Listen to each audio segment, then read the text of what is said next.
कश्मीरी पंडितों के बगैर कोई भी पॉलिटिकल प्रोसेस कंप्लीट नहीं है। तो इसलिए आज हम गवर्नर साहब से गए थे, क्योंकि ये खाली मेरे ख्याल में सरकार की जिम्मेवारी नहीं है, इसमें हम लोगों की पॉलिटिकल पार्टीज और लोगों की भी जिम्मेवारी है।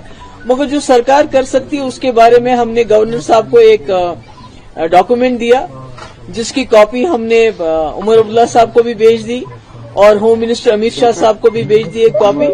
उसमें 3 बड़े मुद्दे हैं। जैसे कि आप जानते हैं 2020 जो पार्लियामेंट की से मिनिस्ट्री ऑफ होम अफेयर से रिपोर्ट आई थी, उसमें 64,951 कश्मीरी पंडित फैमिलीज इस वक्त जम्मू कश्मीर से बाहर हैं, जिसमें जम्मू में ज्यादा हैं, दिल्ली में हैं और बाकी स्टेट्स में हैं। तो इसमें कई लोग जो हैं जो वापस आना चाहते हैं, कई लोग यहाँ पे प्राइम मिनिस्टर पैकेज के अंडर नौकरियां कर रहे हैं। तो एक तो हमने उनको कहा ये जो ट्रांसफर का सिलसिला बड़ा सख्त है, जो यहाँ पीएम पैकेज के अंडर लोग आए हैं तो उनका जो उनकी ट्रांसफर का जो सिलसिला है वो बड़ा सख्त बनाया गया है, बड़ा रिजिड है। उसको फ्लेक्सिबल करने की जरूरत है, so that they feel comfortable.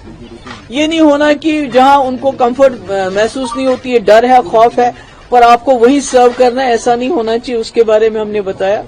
दूसरा हमने बताया कि इनके अलावा एक तो जो गवर्नमेंट सर्विस करते हैं, उनके अलावा जो लोग दिल से वापस आना चाहते हैं जम्मू कश्मीर में, कई ऐसे लोग हैं जो वापस आना चाहते हैं, उनको जो उनका डिस्ट्रिक्ट ऑफ ऑरिजिन है, बर्थ है, या जहां से वो हैं, उस डिस्ट्रिक्ट में कम से कम आधा कनाल जमीन गवर्नमेंट लैंड हमारे पास है, दे के उनको फैसिलिटेट करना चाहिए। अगर 2 कमरे 3 कमरे वो बनाए, ये जरूरी नहीं कि वो रातों रात कश्मीर आ जाएंगे, मगर गर्मियों में आना शुरू करेंगे बच्चों को लेके, दूसरा तीसरा लेके, तो मुझे लगता है ये हो सकता है। इसमें डिस्ट्रिक्ट्स में अगर लोग जाएंगे तो वहां हमारे जो मुस्लिम भाई है आपस में इंटरेक्शन होगा।